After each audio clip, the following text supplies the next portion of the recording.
কলকাতা এটা শুধু একটা শহর না, এটা এমন একটা অনুভূতি যেটা একবার ছুঁয়ে গেলে আর ছাড়া যায় না। এই শহরের সকালটা শুরু হয় চায়ের ধোঁয়ায়, আর দিনের গল্প লেখা হয় ব্যস্ত রাস্তায় হাঁটা মানুষের মুখে। এখানে প্রতিটা অলিতে, প্রতিটা মোড়ে লুকিয়ে আছে এক একটা স্মৃতি। আমি আমার কলেজের দিনগুলো মনে করি।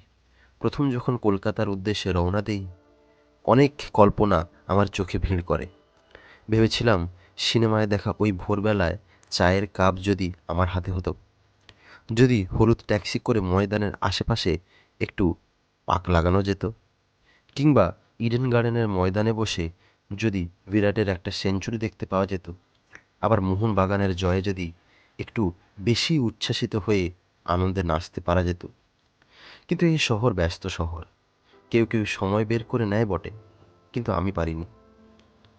পড়ার চাপ এতটাই যে ভুলেই গিয়েছিলাম আমি আমার স্বপ্নের শহর কলকাতায় আছি। তবে একবার যেতে চাই সেই স্বপ্নগুলো আবার ফিরে দেখার জন্য, কিন্তু বয়স যদি সঙ্গ দেয় তবে। আপনারাও একবার পারলে ঘুরে আসুন কলকাতা। কলকাতার অলিতে গলিতে অনেক অনেক পুরনো ইতিহাস লুকিয়ে আছে, যা আমি খুঁজে বার করতে পারিনি, কিন্তু আপনারা নিশ্চয়ই পারবেন।